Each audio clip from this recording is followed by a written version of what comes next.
Virginia was self-medicating, as what Ryan Dawson said. Now we know it was pain pills. That makes sense. She was in a lot of pain.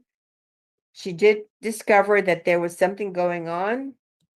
She was experiencing some kidney issues. She was told something at the hospital, which made her concerned about whether or not she was going to survive this. And I know that the other victims are terrified, that they think that this was something that was done to her.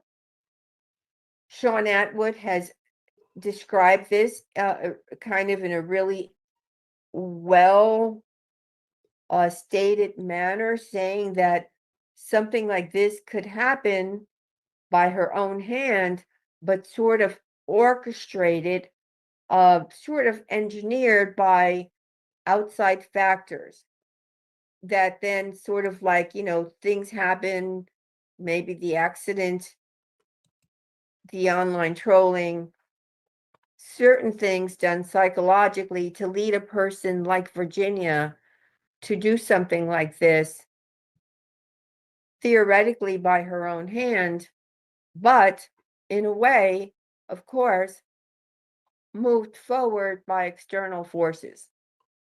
90% of the people who are following this case and the tragic loss of Virginia, do not want to believe that she would do this to herself. They do not want. Her attorney doesn't know what happened, but to hear that 10 to 12 hours were spent by police officers removing information from her house. What information are they moving? Anyway, because I am unsure whether or not I'm going to be able to do my scheduled podcast with Shaun Attwood, which was supposed to be today at 1:00, but we had a miscommunication yesterday. On X, for reasons unknown to me, Elon Musk, while I'm still on X, despite the fact that he removed my entire account in October of 2022, I cannot DM him, or I can't DM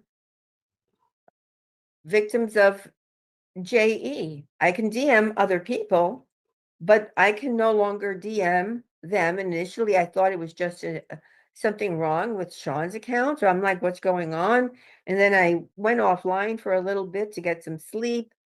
Meanwhile, he was trying to schedule me to show up on his show. I didn't know. I thought it was yesterday at 1:00, which is why I did a live at 1:00 in the afternoon yesterday. But it turns out that he had sort of said, let's do it tomorrow. So I'm not sure, because frankly, I have a lot of work. Sort of like it's a triggering time for all. So the diarising of a live stream with Kirby is all sorted now, and it's going ahead at 2 p.m. UK tomorrow. So an early one, perhaps for some of the people in the US, but 2 p.m. UK tomorrow. All of us who have been supportive of Virginia, following the JE case,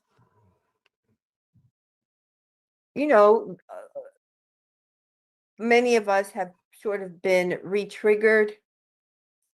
We're mourning the loss of an incredible woman. We're still trying to wrap our minds around what's going on. And now her attorney has come out and said, hey, they were in there. They didn't tell me anything. They didn't let me into the room, but they spent 10 to 12 hours removing stuff from her house. That's kind of strange. So I'm going to, I'm curious to hear your thoughts on this. So that was the recording. Stop sharing. Whoops. Stop sharing. Get rid of that. Sorry. Whoops. There we go. All right, so that was the recording where Kirby gave her latest information today. And we have got a live stream scheduled with Kirby tomorrow at 2 p.m. UK. And Kirby was in the chat. I don't know if she's still in the chat right now. It's a developing story. I'm going to keep digging. And there's just so much rife speculation all over the internet right now about what has happened. But the people who've been working with Virginia for 5 or 6 years, we've all known each other.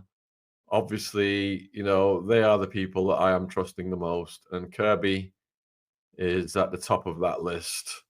She's done phenomenal research, kept a level head, and kept us all well informed.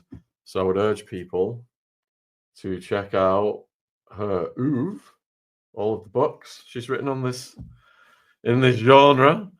And in 8 minutes, we've got Kelly Patterson, Survivor, is coming in. She just did a 2-hour video on Virginia this morning. It was actually top of my suggested. Kelly was with us 2 weeks ago. She did a podcast here about being transported by elite from age 6. So tomorrow it's Kirby at 2. Ron's coming in with his shows. And I think he's speaking to Elliot Orr, who was in touch with Virginia a lot. He's one of those young conspiracy researchers we had on a couple of weeks ago. I think he's only 19. And he knows Kirby as well. And then we've got Grooming Gang survivor Kate coming on tomorrow at 7. And then at 8, we've got a female survivor panel doing a discussion and a tribute to Virginia. And I know Zara Marley and Bev are going to be joining that. So we're going to get Kelly Patterson in next. She's going to actually come into the stream. We're not setting up a new stream, but there was a very pertinent comment that I just saw. Let me see what it is. Questions. Someone's asking about whether Virginia was writing a book. If Kirby is still in the chat, are you aware of whether or not Virginia was writing a book? Because if she was, and if she had all of her research at home, this just makes this even more suspicious. So Kirby did a 1-hour plus video also today on Virginia. I'm going to put that one in the live chat as well right now. It's in the links in the description box. I'd urge people to listen to all the details in that one. But the one we just did was the latest one, and it kind of updated information from that one. So Little Miss Jane is saying she was, and she had sold the rights to her memoir. So if she sold the rights to her memoir, she must have been working on the memoir. Hey, I'm downloading Kirby's book right now. Oh, well done. Oh, no, Virginia was not writing a book. Okay. If she sold the rights to her memoir, does that not mean she would have to deliver the memoir? Or unless she had a ghostwriter doing it for her. That would be the only other option, wouldn't it? So I would still imagine the cops probably thought, or whoever was worried about their names coming out, probably thought, we need to do a sweep on this woman's house. Look what she did to Prince Andrew. There was so many other people worried what might come out about them. And for the cops to be there for half a day and seizing a load of documents or property, going over it, they would, same thing as the Epstein tapes, isn't it? What were we told by the Florida cop who, when they seized all of the property from the Epstein's Florida residence, the Florida cops that were at the bottom of the totem pole didn't think their superiors would process it, or it would fall into the wrong hands? Giuffre expressed concerns about this, and he was unalived. He was an extremely fit man in his middle age. He was unalived, Giuffre. And then we had the other cop who fled to Russia from the police department in Florida. It was part of the team who were taking information out of Epstein's property.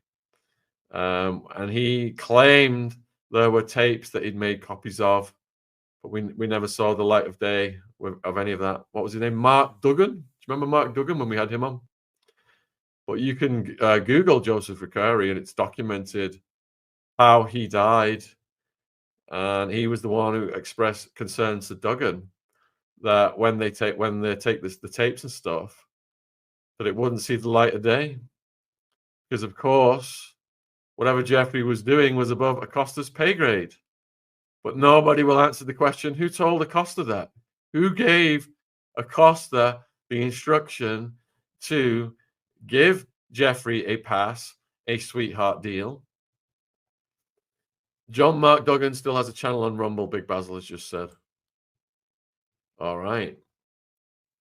Might have to catch up with that and see what his latest is. Yeah, so Jeffrey had this sweetheart deal, wasn't even in the Florida jail. He was in the stockade. He donated over $100,000 to the sheriff, and the sheriff's deputies were basically behaving like his bodyguards, screening his visits. I can just imagine Jeff now with his feet up on the table, calling Mandelson here in the UK, the politician, continuing to do all of his business deals. Yep, Tara, the sweetheart deal was absolutely disgusting. It was just a way to criminalize the survivors and label them in a certain way. Like we saw in the Franklin scandal. The only people who went to prison in the Franklin scandal were the survivors. The investigator crashed in his plane with his little son, both unalived. It just seems a commonality in all of these cases that so many people mysteriously die. And if you guys tuned in yesterday, I gave my theory of levels of pressure being put on Virginia from various quarters that would facilitate her leaning on more big pharma meds. And we didn't know whether Virginia had used a rope or a gun. But today, from speaking to Kirby and hearing her video and the lawyer, what the lawyer said, we now know that big pharma meds were involved.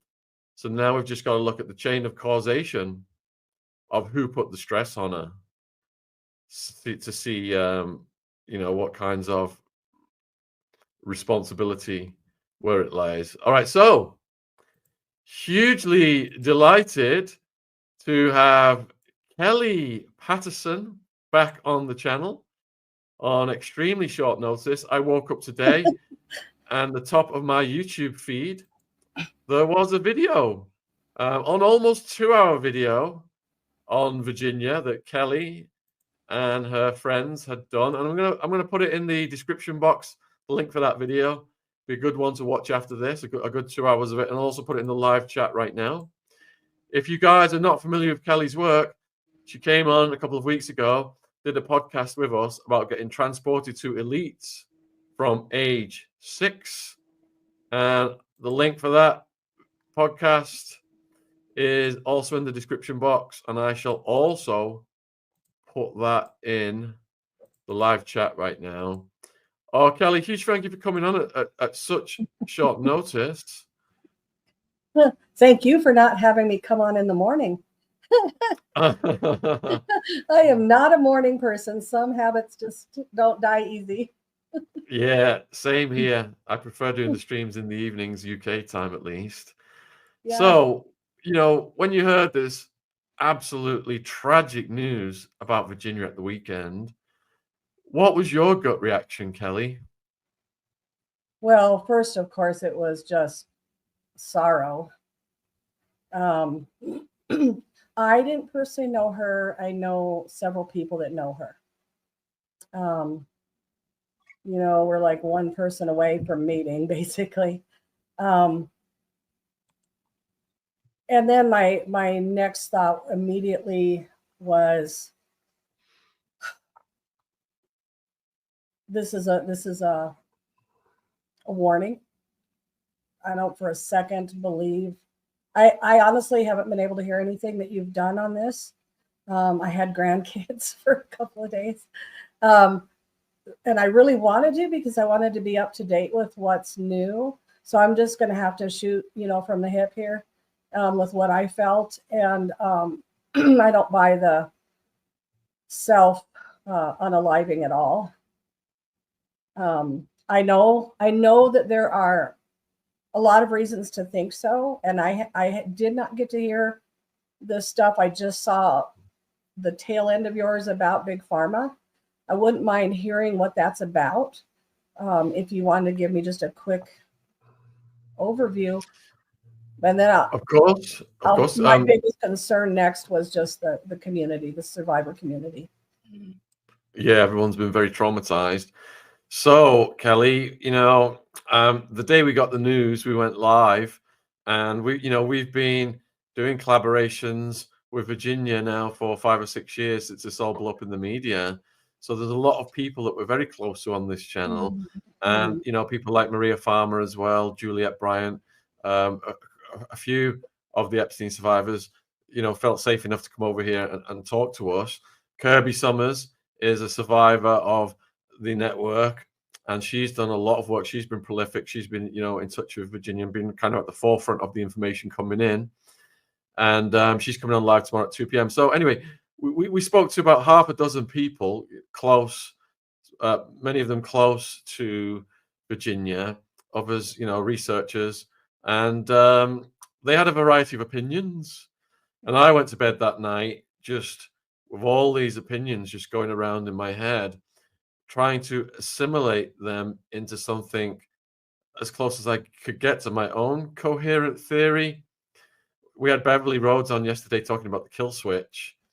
So I think that when someone is unalive these days, for example, if it's like a pop star like Prince or Michael Jackson, because they're trying to get independent of a record label, and the record label knows they're worth way more to them dead than alive, they bring in these Dr. Feelgood quack doctors who facilitate an increase in medication that eventually reaches a tipping point and the person is unalived. So I felt that possibly there was a component of that in this. I didn't know whether Big Pharma meds were involved, even though I theorized that yesterday, I think. I didn't know that Big Pharma meds were involved until Virginia's lawyer stated that today. So it does look like it has played a role in it. Now, what the stresses were and what, could have tipped her in this direction, we are trying to analyze. And you've also got the double whammy of this really peculiar bus accident thing. Now, there's a theory that was put in the chat earlier because Kirby Sommers has been talking about the domestic violence that Virginia was suffering. And someone put in the chat earlier that possibly Virginia's husband, Robert, Virginia was trying to hide the injuries under this story about the bus, because the bus, the bus driver is saying that it was a minor thing or she wasn't even there. But this is just a theory, Kelly. There's all kinds of theories circulating around. I'm sure as more information comes in, we will know more.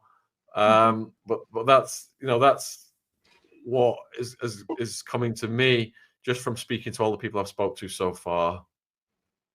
Okay. So, well, the bus, of course, we could start there. I think you had someone speak about this, and we spoke about this as well on our podcast, that that whole thing is so suspicious.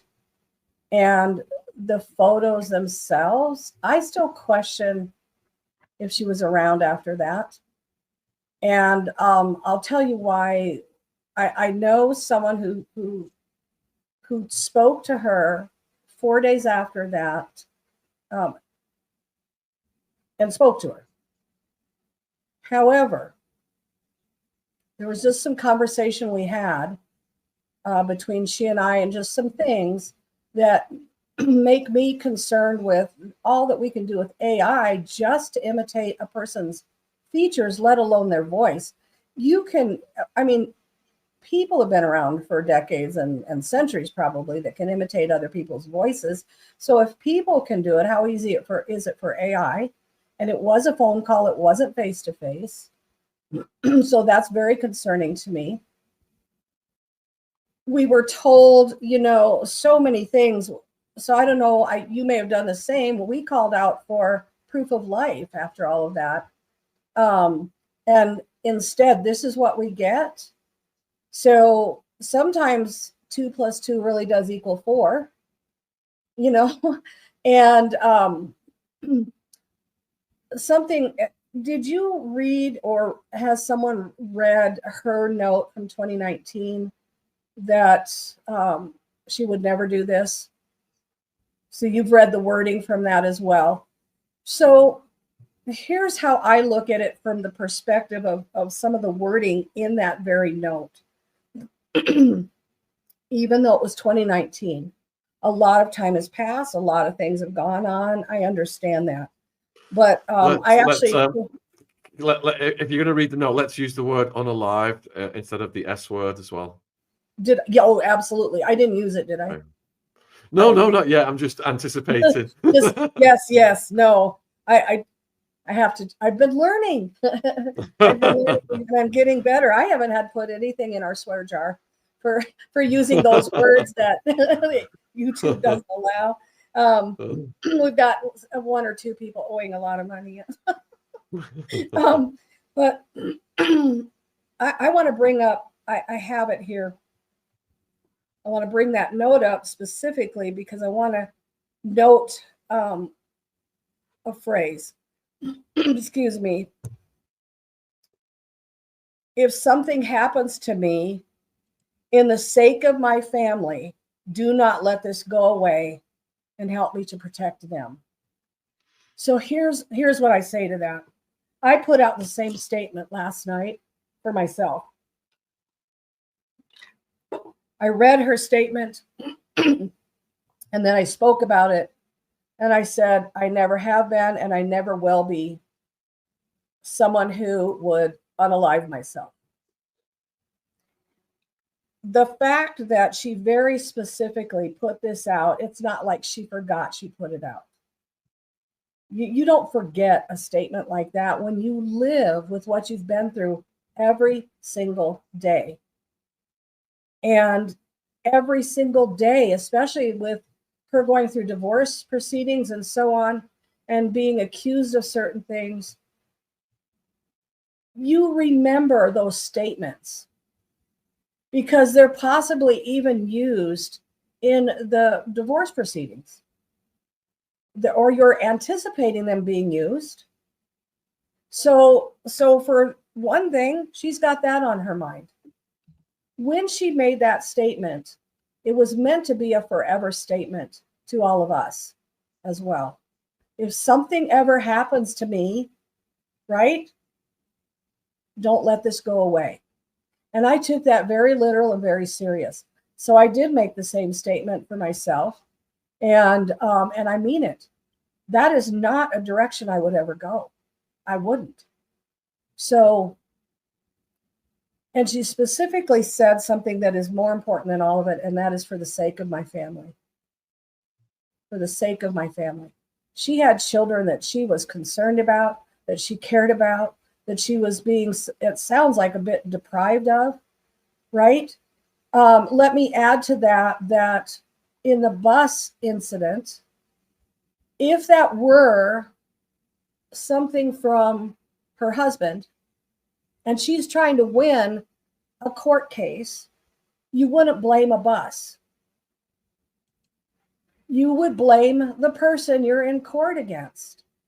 It makes no sense. The bus driver not even knowing if she was in the vehicle is so strange. I mean, it's all so suspect. I just, I don't buy it. I believe she wrote what she wrote in 2019. She may have encountered some things, and I don't know your, I heard you say kill switch. I want to see if we use it the same way. What that means to me is a programming that comes into play for those of us who were in that life from very young. It is programmed into you, and it is there with codes. And when that code is said to you, then you want to unalive yourself. You don't want to, you just know you're supposed to. I won't forget the day that I've never been a person who, depression just isn't one of my things, thankfully. All the other stuff is PTSD and whatnot, but not that. And I'll never forget the day when that kill switch went into, it clicked in for me. And it was just after my book came out. There was just a lot going on. And when it triggered, it wasn't out of emotion or anything. It was robotic. I didn't do anything. Instead, I stated it to my husband that was what I needed to do. Thankfully, some parts of my system trusted my husband enough to, just make it come out of my mouth. And so we were able to get it worked with and removed. That's in place and put in. And yes, it takes a long time, and it goes in childhood. She was not involved until she was 16, I believe, Virginia? With Epstein, but she was in the hands of another predator before Epstein. How young, do you know? I don't know the exact age, but I think it was at least a couple of years. Okay. So that would be difficult even to program in that late in life. I'm not saying it can't be done, because we know from MK Ultra that they were doing things to adults with the use of a lot of medication. Are we allowed to say that word, aren't we? Medication, yeah. Yeah, we use it all the time. A lot of medicine. And so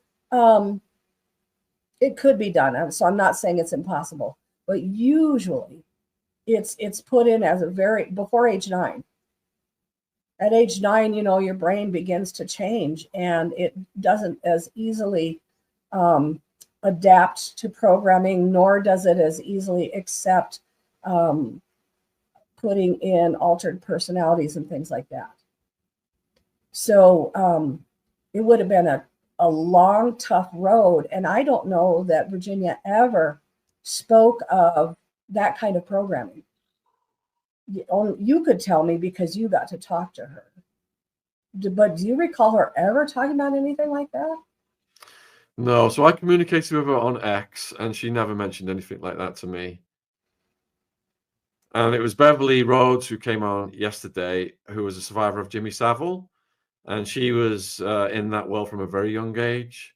So that's how she ended up programmed with a kill switch. Yeah. Yeah, and me too, because of such a young age. So I don't think that comes into play here at all. My personal opinion and experience. So if we move beyond that, then what are we looking at here? Could she have had enough prescriptions to have put her in a place like that? Well, of course. I mean, medication can do so many things to our brain. But then I believe, and I believe this with all my heart, she would have written a letter for her children, because she knew she put that statement out in 2019. Despite how out of your mind you are, even the infants that I lost while in that life were in my heart and on my mind. The children I would someday have were on my mind when I was older. So how would she not be thinking of those children that exist in her life that she was fighting for, and not think enough to leave a note? That's a huge point, Kelly, because there was a theory that the ex cut her off the kids and she got so depressed that she unalived herself. But that bond you have with your children as a mother, it's so strong, you would fight to get access back to those kids. So that, I think you're making a lot more sense than certain theories that have been circulated? Well, and you know, just the things that the friends of mine that are friends with her had said is just how generous and kind and thoughtful she was towards others. And if that's who you are, that's who you are. And that's who you are, even in a medicated state, to the best of your ability.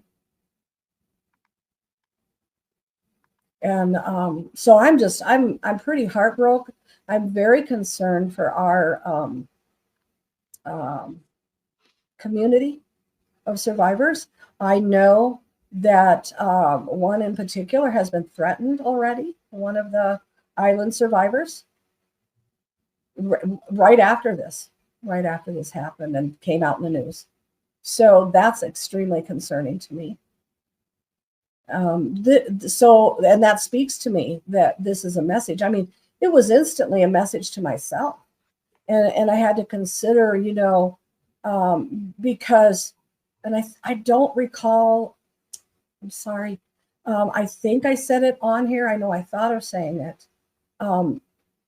One of my key transporters was on the island and was one named on, not as just the flight log, but on the client list. One of only 3 that were named when the list was supposed to be, you know, given to us. And that was Kissinger, Henry Kissinger. And I've publicly stated his name, you know, more than once now. He was on that island as well. So, you know, there we share a lot of those same connected dots that are frightening for all of us. And, but I live by something, Shaun, and I want to say this before we go further, because this is it's very frightening to all of us. I mean, I'm human, you know, I'm human. And so I did put that statement out for myself, but also I stand on a scripture. Would it be okay to share it? Yes. Just a short one? Okay. Course, It's yeah. Psalms 139:16. Your eyes, O God, saw my unformed body. All the days of my life were written in your book before one of them came to be. I personally believe in a sovereign God. And in that belief, then, my life is in his hands. Evil is used as a tool when it's your time, when there's not another page and not another sentence and not another dot in the book written by God. Nobody else gets to erase one dot or take out a page because it was written by God, who, in my belief, is supreme. So if indeed you believe God is supreme, then even in the case of self-unaliving, the evil around is used against you, but only at the time your book ends. That's my belief. So I have complete peace in that I don't go before I need to go, before it's my time. And in that, I stand. That's also why, I don't know, I just realized my mic was far away. Is that better? No, you're absolutely fine. Oh, wow. I had it far, far away and I didn't even notice. No, you sound really loud and you're nicely framed. Okay, good. Good. Yeah. It was literally like 2 feet away. I just pulled it in. Standing on that also tells you I would never, ever unalive myself. I'll say it on here too. I never would. I never will. Nothing could push me that direction. That just wouldn't be a choice. So you've had Bailey has said that as a mother, I've lost 9 pregnancies with 2 children. Depression can be so real that you don't think straight. And, you know, sometimes you hear these news stories of women who get so depressed, you know, they go out to the desert and unalive themselves and their kids. So I think what Bailey's getting at is that perhaps Virginia could have